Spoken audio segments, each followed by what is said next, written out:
ಒಂದೇ ತುತ್ತೆ ತಿಂದಿದ್ದು ಸಡನ್ ಆಗಿ ಅವ್ರಿಗೆ ಹಾರ್ಟ್ ಅಟ್ಯಾಕ್ ಆಗ್ಬಿಡ್ತು. ಅಮ್ಮ ಬ್ರೈನ್ ಅಲ್ಲಿ ಬ್ಲಡ್ ಕ್ಲಾತ್ ಆಗಿ ಇಮಿಡಿಯೇಟ್ಲಿ ಅಲ್ಲೇ ಸ್ಪಾಟ್ ಅಲ್ಲಿ ಔಟ್ ಆಗ್ಬಿಟ್ಟು ಒಂದೇ ಒಂದ್ ಸೆಕೆಂಡ್ ನನ್ಗೆ ಅವ್ರನ್ನ ಉಳಿಸ್ಕೊಳಕ್ ನಂಗೆ ಚಾನ್ಸ್ ಸಿಕ್ಕಿಲ್ಲ. ತುಂಬಾ ಕೋಮಾ ಸ್ಟೇಜ್ಗೆ ಹೋಗ್ಬಿಟ್ಟಿದ್ಲು. ಅಪ್ಪ ಅಂದ್ರೆ ಅವಳಿಗೆ ತುಂಬಾ ಪ್ರಾಣ. ಆ ಟೈಮಲ್ಲಿ ನನ್ ಫೋನ್ ಮಾಡಿದ್ರು ನನ್ ಫೋನ್ ನ ಬಿಸಿಗೆ ಹಾಕಿಕೊಂತ ಇದ್ರು. ನನ್ ಕಾಲ್ನ ಎತ್ತುತ್ತಾ ಇರ್ಲಿಲ್ಲ. ಏನಾದ್ರೂ ಸಹಾಯ ಕೇಳಕ್ಕೆ ನನ್ನ ಹತ್ರ ಬರ್ತಾಳೇನೋ ಅಂದ್ಬಿಟ್ಟು ಎಲ್ಲಾರು ನನ್ನನ್ನ ದೂರ ಮಾಡ್ತಾ ಇದ್ರು. ಯಾರು ನನ್ಗೆ ಸಹಾಯ ಮಾಡ್ಬೇಕು ಅಂತ ಮುಂದೆ ಯಾರು ಬಂದಿಲ್ಲ. ಬೆಳಗ್ಗೆನೆ ಬೀದಿಯಲ್ಲಿ ಹೂವು ವ್ಯಾಪಾರ ಮಾಡ್ತಾ ಇದ್ದೆ ನಾನು. ಏನಾದ್ರೂ ಒಂದ್ ಅಚೀವ್ ಮಾಡ್ಬೇಕು ಜೀವನದಲ್ಲಿ, ಏನಾದ್ರೂ ಒಂದ್ ಸಾಧನೆ ನಾವು ಮಾಡ್ಲೇಬೇಕು. ಅವಾಗ್ಲೇ ನಮ್ಮನ್ನ ಇವ್ರು ಗುರ್ತಿಸೋದು, ಜನ ಆಗ್ಬೋದು, ರಿಲೇಷನ್ಸ್ ಗಳಾಗ್ಬೋದು, ನಮ್ಮನ್ನ ಅವಾಗ್ಲೇ ಗುರ್ತಿಸೋದು. ನನ್ ಕನ್ಸು ಮನ್ಸಲ್ಲಿ ಅನ್ಕೊಂಡಿರ್ಲಿಲ್ಲ. ಅದೇ ಹೇಳ್ತಾರೆ, ನಮ್ಮ ಹತ್ರ ಒಳ್ಳೆತನ ಇತ್ತು ಅಂದ್ರೆ ದೇವ್ರು ಎಲ್ಲೋ ಒಂದ್ ಕಡೆ ನಮ್ಮನ್ನ ಕಾಯ್ತಾನೆ. ಅದು ನನ್ಗೆ ಓಡ್ಸಕ್ ಆಗುತ್ತಾ, ನಾನು ಓಡಿಸ್ತೀನ, ನನ್ ಕೈನಲ್ಲಿ ಆಗುತ್ತಾ? ಆದ್ರೆ ನನ್ಗೆ ಏನೋ ಒಂದು, ನಮ್ಮ ಯಜಮಾನ್ರು ಡ್ರೈವರು, ನಾನು ಡ್ರೈವರ್ ಆಗ್ಬೇಕು. ಸಾಯೋವರೆಗೂ ಅವ್ರ ನೆನ್ಪಲ್ಲೇ ನಾನು ಏನಾದ್ರು ಒಂದು ಅವ್ರ ನೆನ್ಪು, ಅವ್ರ ಮೆಮೊರೀಸ್ ನನ್ನಲ್ಲಿ ಇರ್ಬೇಕು. ಅವ್ರ ಕಾಕಿ ಶರ್ಟ್ ಹಾಕೊಂಡು ನಾನು ಒಂದ್ ಡ್ರೈವರ್ ಹಾಕ್ಬೇಕು ಅಂತ ಅವ್ರ ಕಾಕಿ ಶರ್ಟ್ ಹಾಕೊಂಡು, ಅವ್ರದೇ ಶರ್ಟ್ ಇದು, ಅವ್ರ ಶರ್ಟ್ ಮೇಲೆನೆ ಅವ್ರ ಹೆಸರು ಹಾಕಿಸ್ಕೊಂಡು ಸಾಯೋವರೆಗೂ ಅವ್ರು ಏನ್ ಡ್ರೈವಿಂಗ್ ಮಾಡಿ ನಮ್ಮನ್ನ ಸಾಕಿದ್ರು ಅದೇ ಡ್ರೈವಿಂಗ್ ಮಾಡಿ ನನ್ ಮಕ್ಳನ್ನ, ನನ್ ಫ್ಯಾಮಿಲಿನ ನಾನ್ ಸಾಕ್ಬೇಕು ಅಂತ ನಿರ್ಧಾರ ಮಾಡಿದೆ.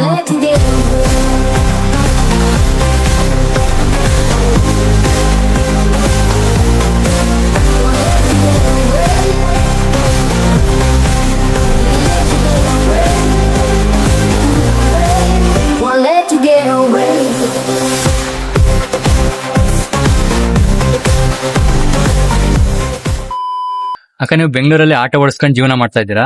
ಸೊ ಯಾರಾದ್ರೂ ನಿಮ್ ಸುತ್ತಮುತ್ತ ಇರೋರು, ಅಂದ್ರೆ ನಿಮ್ ಬಗ್ಗೆ ಹೆಣ್ಮಗಳು ಓಡಿಸ್ತಾ ಇರೋ, ಸೊ ಸಂದೇಹ ಪಟ್ಟು ಏನಾದ್ರು ಅಸಭ್ಯವಾಗಿ ಮಾತಾಡಿರೋದು ಏನಾದ್ರು ಇದೆಯಾ ಉದಾಹರಣೆ? ಅಂದ್ರೆ ನಾವ್ ಹೆಂಗ್ ನಡ್ಕೊಂತೀವೋ ಅದ್ರ ಮೇಲೆ ಡಿಪೆಂಡ್ ಆಗುತ್ತೆ.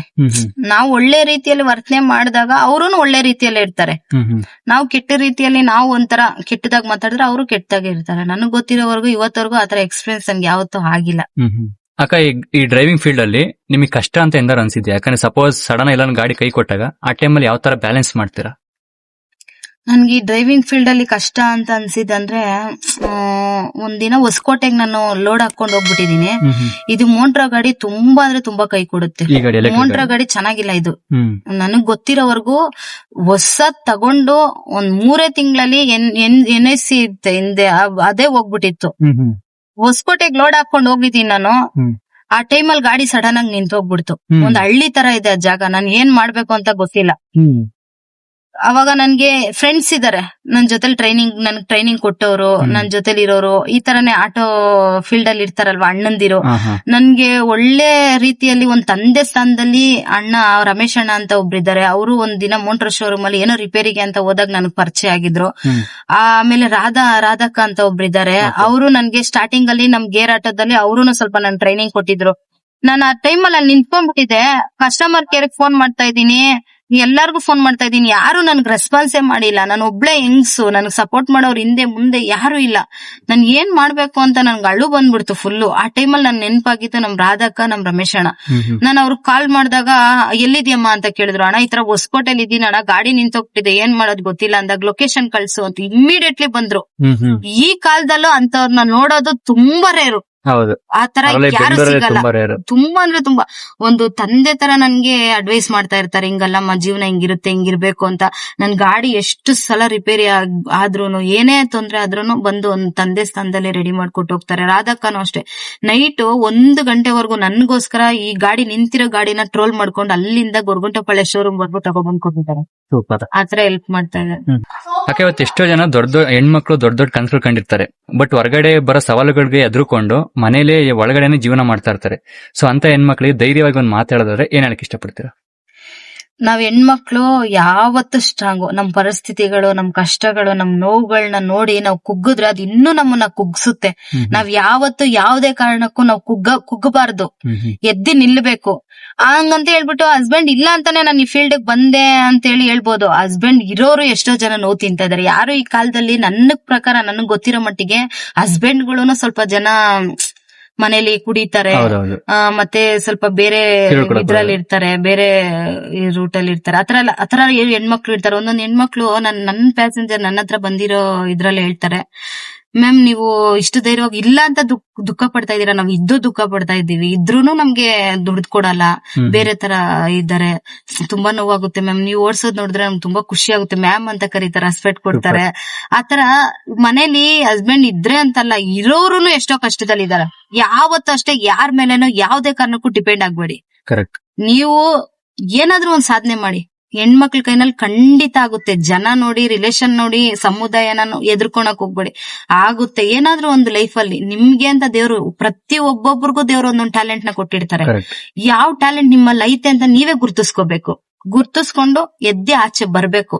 ಯಾವತ್ತು ಯಾರ ಮೇಲೇನೂ ಡಿಪೆಂಡ್ ಆಗ್ಬಾರ್ದು. ಮನುಷ್ಯರನ್ನ ನಂಬಕ್ಕೆ ಹೋಗ್ಬಾರ್ದು. ಮೋಸ ಮಾಡ್ತಾರೆ, ತುಂಬಾ ಎಕ್ಸ್ಪೀರಿಯನ್ಸ್, ತುಂಬಾ ಮೋಸ ಮಾಡ್ತಾರೆ.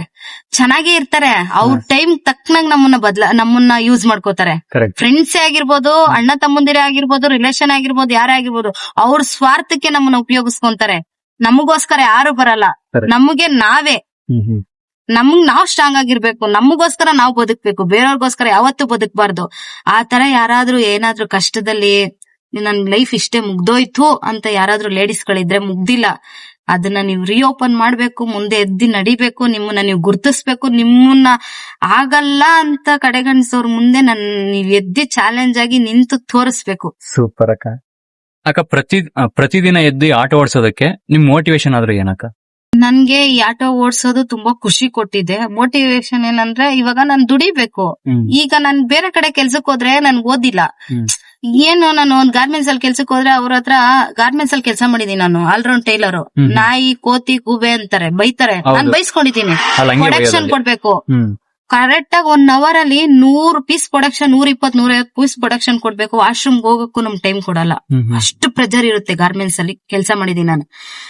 ಅವಾಗ ಮದ್ವೆಗ್ ಮುಂಚೆ, ಮದ್ವೆ ಆದ್ಮೇಲೆ ನಮ್ಮ ಯಜಮಾನ್ರು ತೀರೋದ್ಮೇಲೆ ಮನೆ ಕೆಲ್ಸಾನು ಮಾಡಿದೀನಿ, ಮಗುನ್ ನೋಡ್ಕೊಳೋ ಕೆಲ್ಸಾನು ಮಾಡಿದೀನಿ. ಅವ್ರ ಟೈಮ್ ಕರೆಕ್ಟ್ ಆಗಿ ಹೋಗ್ಬೇಕು. 5 ನಿಮಿಷ ಹಂಗಿಂಗಾದ್ರೂನು ಮುಖ ಎಲ್ಲ ಒಂಥರ ಮಾಡ್ಕೊಂಡ್ಬಿಡ್ತಾರೆ. ಅವ್ರ ಕೈ ಕೆಳಗೆ ನಾವು ಕೆಲ್ಸ ಮಾಡ್ಬೇಕು, ಆತರ ಇರುತ್ತೆ. ಆದ್ರೆ ಇದು ಬಂದು ಸ್ವಂತ ದುಡ್ಮೆ, ನಮ್ ಕೈ ಕೆಲ್ಸ. ಪ್ರತಿದಿನ ನಾವು ಯಾರ ಕೈ ಚಾಚೋ ಅವಶ್ಯಕತೆ ಇಲ್ಲ.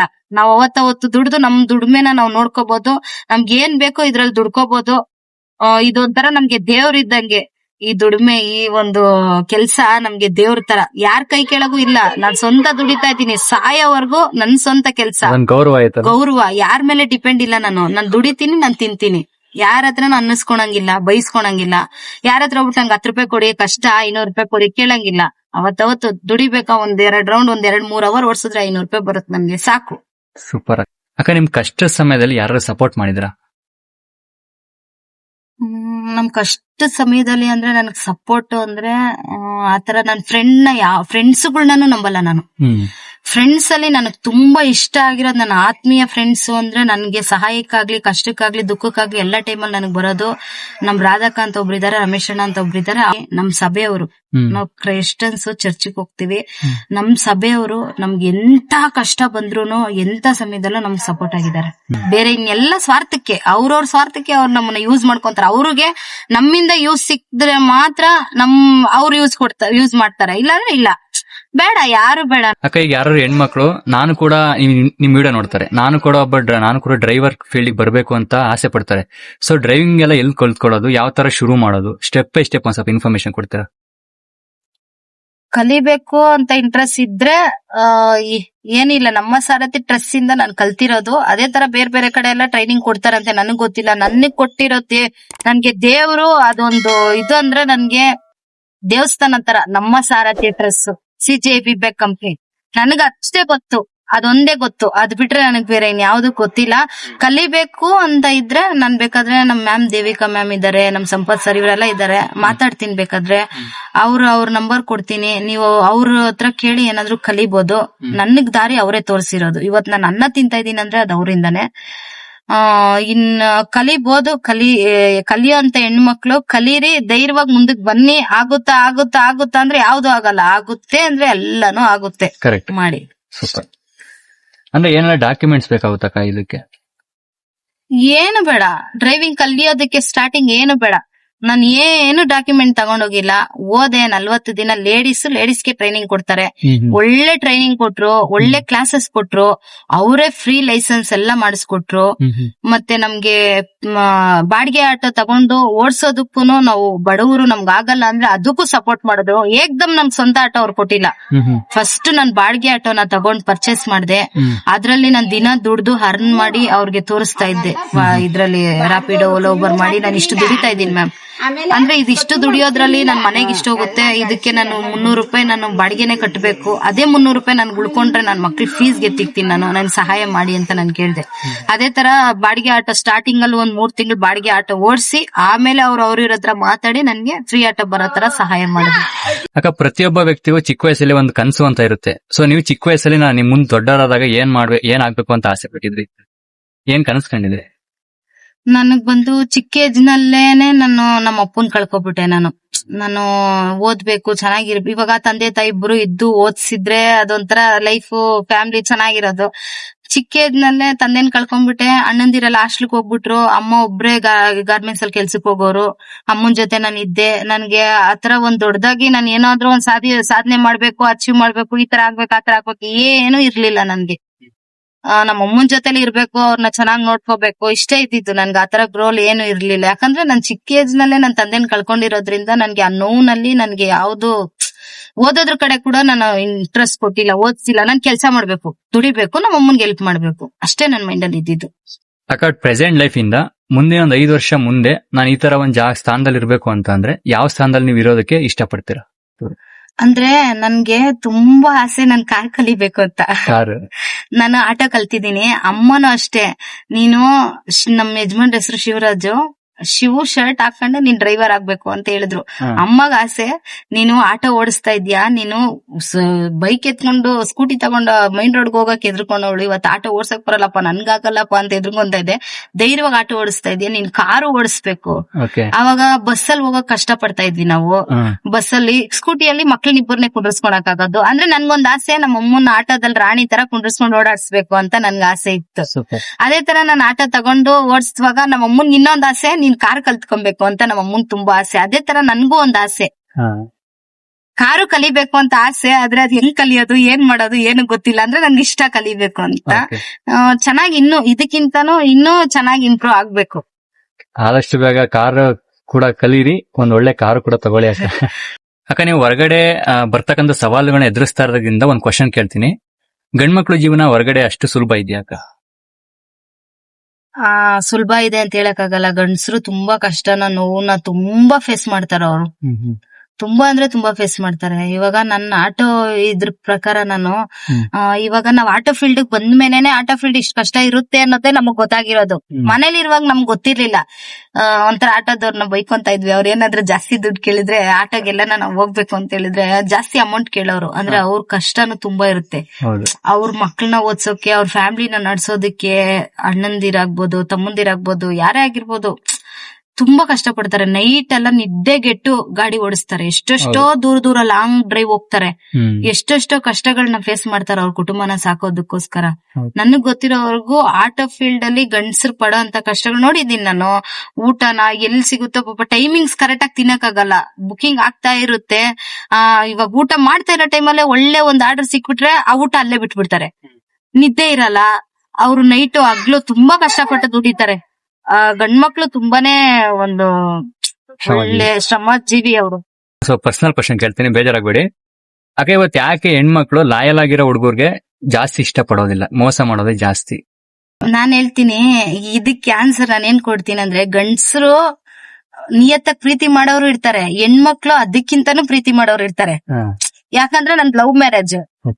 ನಾನ್ ಹೇಳ್ತೀನಿ, ಗಂಡಸರು ಏನಂದ್ರೆ ನನಗ್ ಗೊತ್ತಿರೋವರ್ಗುನು ಜೀವಕ್ ಜೀವನೇ ಕೊಡ್ತಾರೆ. ಒಂದ್ ಹೆಣ್ಮಕ್ಳನ್ನ ನಂಬಿಟ್ರೆ ಇದಾಗ್ಬಿಡ್ತಾರೆ. ಆತರ ಜನನು ಇದಾರೆ, ಗಂಡಸರು ಇದಾರೆ. ಹೆಣ್ಮಕ್ಳು ಅದೇ ತರ ಒಂದ್ಸಲ ಒಬ್ಬರ ಮೇಲೆ ಪ್ರೀತಿ ಆಗ್ಬಿಟ್ರೆ ಸಾಯೋವರೆಗೂ ಅವ್ರನ್ನ ಮರೆಯಲ್ಲ. ಅದೇ ನಾನು ಈ ಸಾಯೋವರೆಗೂನು ನಾನು ನಮ್ಮ ಯಜಮಾನನ್ನ ಮರೀತಾ ಇಲ್ಲ, ಮರೆಯೋದು ಇಲ್ಲ. ಓಕೆ. ಅವ್ರಿಗೋಸ್ಕರ ಜೀವಿಸ್ತೀನಿ. ಅವ್ರು ಇಲ್ಲ ಅಂದ್ರೆ ಅಷ್ಟೇ ಮುಗ್ದೋಯ್ತು ಅಧ್ಯಾಯ ಅಲ್ಲ, ಇನ್ಮೇಲೆನೆ ಓಪನ್ ಪುಸ್ತಕ ಇವಾಗ ಓಪನ್ ಮಾಡಿದೀನಿ, ಮುಂದಕ್ಕೆ ಐತೆ ನನ್ ಮಕ್ಳು, ನನ್ ಲೈಫ್, ನನ್ ಕುಟುಂಬ ಇನ್ನು ಮುಂದಕ್ಕೆ ಜಾಸ್ತಿ ಐತೆ. ಆ ತರದ್ರಲ್ಲಿ ಗಂಡ್ ಮಕ್ಳು 100% ಅಂತ ಹೇಳಕ್ ನಾನು ಇಷ್ಟಾನೇ ಪಡಲ್ಲ. ಅದೇ ತರ ಹೆಣ್ಮಕ್ಳುನು ನಿಯತ್ತಾಗಿದ್ದಾರೆ 100% ಅಂತಾನು ಹೇಳಕ್ ಇಷ್ಟ ಪಡಲ್ಲ. ಅದೇ ತರ ನಿಯತ್ತಾಗಿ ಲವ್ ಮಾಡೋರು ಇದಾರೆ, ಖಂಡಿತ ಇದ್ದಾರೆ. ಆದ್ರೆ ಒಳ್ಳೆ ತಂದಲ್ಲಿ ನಿಯತ್ತಾಗಿ ಲವ್ ಮಾಡಿದ್ರೆ ದೇವ್ರ ಎಲ್ಲೋ ಒಂದ್ ಕಡೆ ಒಳ್ಳೇದ್ ಮಾಡ್ತಾರೆ, ನನಗ್ ಮಾಡಿರೋದು. ಅಕ್ಕ, ಫೈನಲ್ ಆಗಿ ಹೆಣ್ಮಕ್ಳಿಗೆ ಒಂದು ಕಿವಿ ಮಾತು ಹೇಳಬೇಕು ಅಂದ್ರೆ ಏನ್ ಹೇಳಕ್ಕೆ, ಅಂದ್ರೆ ಹೊರಗಡೆ ನಾನು ಕೂಡ ಬಂದು ಜೀವನ ಮಾಡ್ಬೇಕು, ಸವಾಲುಗಳನ್ನ ಎದುರಿಸ್ಬೇಕು ಅಂತ ಇರೋ ಹೆಣ್ಮಕ್ಳಿಗೆ ನೀವೇನ್ ಸಲಹೆ ಕೊಡಕ್ ಇಷ್ಟಪಡ್ತೀರಾ? ಖಂಡಿತ ಹೆಣ್ಮಕ್ಳು ಯಾವತ್ತು ಸ್ಟ್ರಾಂಗ್, ಏನ್ ಮಾಡ್ಬೇಕು ಅನ್ಕೊಂಡಿದೀರೋ ಅದನ್ನ ಖಂಡಿತ ಮಾಡಿ. ಇನ್ನೊಬ್ಬರ ಮೇಲೆ ಯಾವತ್ತು ಡಿಪೆಂಡ್ ಆಗ್ಬೇಡಿ. ಅದ್ ಯಾವ ವಿಷಯದಲ್ಲಾದ್ರೂ ಆಗಿರ್ಬೋದು, ಪ್ರೀತಿ ವಿಷಯದಲ್ಲೇ ಆಗಿರ್ಬೋದು, ಯಾವ ವಿಷಯದಲ್ಲೇ ಆಗಿರ್ಬೋದು, ಇನ್ನೊಬ್ಬರ ಮೇಲೆ ಡಿಪೆಂಡ್ ಆಗ್ಬೇಡಿ. ನೀವಾಗಿರಿ. ಫಸ್ಟ್ ನೀವ್ ಏನ್ ಅಚೀವ್ ಮಾಡ್ಬೇಕು ಅನ್ಕೊಂಡಿದೀರೋ ಅದ್ರ ಕಡೆ ಗಮನ ಕೊಡಿ, ಮಾಡಿ. ದೇವ್ರ ನಿಮ್ ಹತ್ರ ಒಳ್ಳೆತನ ಇದ್ರೆ 100% ದೇವ್ರ ನಿಮ್ಮನ್ನ ಯಾವ್ದೋ ರೂಪದಲ್ಲಿ ಯಾವ್ದೋ ತರ ಹೆಂಗಾದ್ರೂ ನಿಮ್ಮನ್ನ ಕಾಯ್ತಾನೆ, ಕಾಪಾಡ್ತಾರೆ. ದೇವ್ರು ಖಂಡಿತ ಇದಾರೆ. ಕರೆಕ್ಟ್. ಓದ್ದೇ ಇರೋರು ಇನ್ನೊಬ್ರು ಕೈ ಕೆಳಗ್ ಮನೆ ಕೆಲ್ಸನೋ, ಇಲ್ಲಾಂದ್ರೆ ಒಂದ್ ಆಯಾ ಕೆಲ್ಸನೋ, ಹೌಸ್ ಕೀಪಿಂಗ್ ಕೆಲ್ಸನೋ ಈ ತರ ಮಾಡಿದಾಗ ನಮ್ಮನ್ನ ಒಂಥರ ಚೀಪ್ ಆಗಿ ನೋಡ್ತಾರೆ ಎಲ್ಲಾರುನು. ಅದೇ ನಾವು ಸ್ವಂತ ದುಡಿಮೆ ಮಾಡಿದಾಗ ನಮ್ಗೆ ಅದು ಎಷ್ಟೋ ಒಂದು ಗೌರವ ಕೊಡುತ್ತೆ, ಒಂದು ಥ್ರಿಲ್ ಆಗಿ ಚೆನ್ನಾಗಿರುತ್ತೆ ಅದು. ಸೂಪರ್. ನಿಮ್ಗಿರೋ ಧೈರ್ಯ ಯಾಕ ಎಷ್ಟೋ ಜನ ಹೆಣ್ಮಕ್ಳು ಬಂದ್ಬಿಟ್ರೆ ಏನೋ ದೊಡ್ಡ ದೊಡ್ಡ ಸಾಧನೆ ಮಾಡ್ಬೋದು. ಖಂಡಿತ ಮಾಡ್ಬೇಕು. ಹೆಣ್ಮಕ್ಳ ಕೈನಲ್ಲಿ ಆಗದೆ ಇರೋದು ಏನು ಇಲ್ಲ, ಖಂಡಿತ ಆಗುತ್ತೆ. ಹೆಣ್ಮಕ್ಳು ತುಂಬಾ ಸ್ಟ್ರಾಂಗು. ಕರೆಕ್ಟ್. ಈ ಬೆಂಗಳೂರಲ್ಲಿ 15,000-20,000 ಸಂಬಳ ಇಟ್ಕೊಂಡು ಜೀವನ ಮಾಡಕ್ ಆಗುತ್ತಾ? ತುಂಬಾ ಕಷ್ಟ, ತುಂಬಾ ಕಷ್ಟ. ಯಾಕಂದ್ರೆ ನಾನ್ ಕಷ್ಟ ಅಂತ ಯಾಕೆ ಹೇಳ್ತೀನಿ ಅಂತಂದ್ರೆ, ಈಗ ನಾನು ಅದೇ ಮಗು ನೋಡ್ಕೊಳೋ ಕೆಲ್ಸಕ್ಕೂ ಮನೆ ಕೆಲ್ಸಕ್ಕೂ ನಾನು ಹೋಗ್ತಾ ಇದ್ದಿದ್ರೆ, ನಾನ್ ಬೆಳಗ್ಗೆಯಿಂದ ಸಾಯಂಕಾಲವರೆಗೂ ಮಾಡಿದ್ರು ಅವ್ರು ಕೊಡ್ತಾ ಇದ್ದಿದ್ 400 ರೂಪಾಯಿ. ಅದೇ ತರ ನಾನ್ ಬೆಳಗ್ಗೆ 6 ಗಂಟೆಗೆ ಹೂವ ಸ್ಟಾರ್ಟ್ ಮಾಡಿ ಮಗು ನೋಡ್ಕೊಳಕ್ ಹೋಗಿ 7:15 ಮನೆಗ್ ಬಂದ್ರು, ನಾನು ಅಮ್ಮಮ್ಮ ಅಂತ ನಾನು ಎಷ್ಟೇ ಪ್ರಯತ್ನ ಪಟ್ರು ನಾನು ದುಡಿಯಕ್ ಆಗ್ತಾ ಇದ್ದಿದ್ ಬರೀ 500 ಅಷ್ಟೇ. ದಬಾಯಿಸಿದ್ರೆ 600 ದುಡಿಬೋದಾಗಿತ್ತು ಅಷ್ಟೇ. ಆದ್ರೆ ಇದ್ರಲ್ಲಿ ನಮ್ ಸ್ವಂತ ದುಡ್ಮೇಲೆ ಆತರ ಅಲ್ಲ ಅಲ್ವಾ. ಒಂದು 1,000 ರೂಪಾಯಿ ದುಡಿದ್ರು ಸಾಕು, 30,000 ಬಂದ್ರು ಸಾಕು. ಹೆಂಗೋ ಒಂದು 15,000 ಇವಾಗ ಬಾಡಿಗೆಗಳು ಜಾಸ್ತಿ, 9,000 10,000 ಇಲ್ದಿರೋ ಮನೆ ಸಿಗೋದೇ ಇಲ್ಲ. ಅದು ನಮ್ ತರ ಸಿಂಗಲ್ ಆಗಿರೋರು, ಯಾರ್ ಸಪೋರ್ಟ್ ಇಲ್ದೇ ಇರೋರ್ಗೆ ಬಾಡಿಗೆ ಕಟ್ಕೊಂಡು 20,000ದಲ್ಲಿ ಮಕ್ಳನ್ನ ಓದಿಸ್ಕೊಂಡು ರೇಷನ್ ತಂದಾಕೊಂಡು, ರೇಷನ್ ರೇಟ್ ಜಾಸ್ತಿ. ಅವಾಗೆಲ್ಲ ನಮ್ಗೆ 1,000 ರೂಪಾಯಿ ತಗೊಂಡೋದ್ರೆ ಮನೆ ತುಂಬಾ ರೇಷನ್ ಬರೋದು. ಇವಾಗ ನೀವು 10,000 ತಗೊಂಡೋದ್ರೆ ಏನೋ ರೇಷನ್ ಸಿಗಲ್ಲ, ಅಷ್ಟು ರೇಟ್ ಆಗ್ಬಿಟ್ಟೈತೆ. ಎಲ್ಲ ಮನೆ ಬಾಡಿಗೆ, 10,000 ರೇಷನ್, ಮಕ್ಳ ಫೀಸು, ಮತ್ತೆ ಸಣ್ಣ ಪುಟ್ಟ ಖರ್ಚುಗಳು, ಏನು ಸಾಕಾಗಲ್ಲ. 20,000 ದುಡ್ದು ಏನು ಮಾಡಕ್ಕಾಗಲ್ಲ, ಕಷ್ಟನೇ. ಸೊ ಇಷ್ಟೊತ್ತು ನೋಡಿದ್ರಲ್ಲ, ಒಂದು ಇನ್ಸ್ಪೈರಿಂಗ್ ಸ್ಟೋರಿ. ನನಗಂತೂ ತುಂಬಾ ಕ್ಯೂರಿಯಸ್ ಆಗಿದೆ ವಿಡಿಯೋ ಮಾಡೋದಕ್ಕೆ. ನನಗಂತೂ ತುಂಬಾ ನನಗೆ ಇನ್ಸ್ಪಿರೇಷನ್ ಸಿಕ್ತು. ಸೊ ಈ ವಿಡಿಯೋ ನೋಡ್ತಾ ಇರ್ತಕ್ಕಂಥ ಹೆಣ್ಮಕ್ಳಿಗಂತೂ ಖಂಡಿತ ಇನ್ಸ್ಪೈರ್ ಆಗಿರುತ್ತೆ ಅಂತ ಅನ್ಕೊಂತೀನಿ. ಧೈರ್ಯ ಒಂದಿದ್ರೆ ಈ ಪ್ರಪಂಚದಲ್ಲಿ ಏನ್ ಬೇಕಾದ್ರೂ ಸಾಧನೆ ಮಾಡ್ಬೋದು ಅನ್ನೋದಕ್ಕೆ ಒಂದು ದೊಡ್ಡ ಎಕ್ಸಾಂಪಲ್. ಸೊ ನಿಮ್ಗೆ ಈ ಅಕ್ಕನ ಬಗ್ಗೆ ಏನ್ ಅನಿಸ್ತು, ಈ ಅಕ್ಕನ ಸ್ಟೋರಿ ಬಗ್ಗೆ ನಿಮ್ಗೆ ಏನ್ ಅನಿಸ್ತು, ಸೊ ದಯವಿಟ್ಟು ಕಮೆಂಟ್ ಮಾಡಿ. ಸೊ ಇಷ್ಟೊತ್ತು ಈ ವಿಡಿಯೋ ನೋಡಿದ್ರೆ ಅನ್ಕೊಂತೀನಿ. ಸೊ ಇವ್ರ QR ಕೋಡ್ ಇಲ್ಲಿ ನಿಮ್ಗೆ ತೋರಿಸ್ತೀನಿ. ಸಾಧ್ಯ ಆದ್ರೆ ಇವ್ರ ಕಷ್ಟ ನಿಮ್ಗೆ ಅರ್ಥ ಆಗಿದ್ರೆ ನಿಮ್ಗೆ ಎಷ್ಟು ಸಹಾಯ ಮಾಡಕ್ಕಾಗುತ್ತೋ ಅಷ್ಟು ಸಹಾಯ ಮಾಡಿ. ನಿಮ್ಮಿಂದ ಅವ್ರಿಗೂ ಕೂಡ ಒಂದ್ ಸ್ವಲ್ಪ ಹೆಲ್ಪ್ ಆಗ್ಬೋದು. ನೆಕ್ಸ್ಟ್ ವಿಡಿಯೋ ಸಿಗ್ತೀನಿ. ಅಲ್ಲಿವರೆಗೂ take care and bye bye. ಈ ಜಗತ್ತಲ್ಲಿ ಯಾವುದು ಪರ್ಮನೆಂಟ್ ಅಲ್ಲ. ನೀನು, ನಾನು, ಈ ವರ್ಲ್ಡೇ ಪರ್ಮನೆಂಟ್ ಅಲ್ಲ. ಈ MTV ಸಿಟಿ ಯುಗದಲ್ಲಿ ಖುಷಿಯಾಗಿರ್ಬೇಕು.